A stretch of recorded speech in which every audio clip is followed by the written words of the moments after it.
Mega couple Varun Tej Lavanya Tripathi ప్రస్తుతం baby moon vacation enjoy చేస్తున్నారు.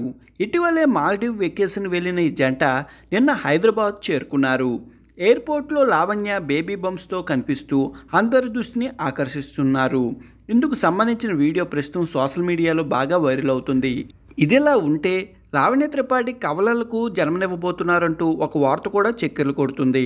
అయితే ఘాటింగ్లో బిజీగా ఉన్నా కూడా వరుణ్ లావణ్య కోసం ప్రత్యేకమైన సమయాన్ని కేటాయిస్తున్నారు. ఖాళీ దొరికినప్పుడల్లా భార్యతో టైం స్పెండ్ చేయడం, వెకేషన్కు ప్లాన్ చేయడం ఇలా చేస్తున్నారు. ఇదిలా ఉంటే వరుణ్ ఇప్పుడు తనకు పుట్టబోయే బిడ్డ కోసం షాపింగ్ కూడా మొదలుపెట్టారు.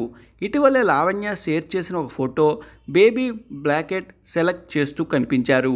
ఈ ఫోటోలో నెటిజన్లు అభిమానులు ఫిదా చేసింది. ఇది చూసిన వారంతా సో క్యూట్ అంటూ కామెంట్స్ పెడుతున్నారు. వరుణ్ లావణ్య 2023లో ఇటలీలో గ్రాండ్గా డెస్టినేషన్ వెడ్డింగ్ చేసుకున్నారు. లావణ్య త్రిపాఠి విషయానికి వస్తే ఉత్తరప్రదేశ్కి చెందిన ఈమె అందాల రాక్షసి సినిమాతో హీరోయిన్గా పరిచయమయ్యారు. తర్వాత తెలుగుతో పాటు తమిళంలోనూ పలు చిత్రాల్లో చేశారు. భలే భలే మగాడివై, సోగ్గాడే చిన్నాయన, దూసుకెళ్తా తదితర సినిమాలు లావణ్యకు మంచి పేరు తీసుకొచ్చాయి. కానీ గత కొన్నేళ్లుగా చేసిన మూవీస్ మాత్రం బాక్సాఫీస్ దగ్గర పెద్దగా ఆడలేదు.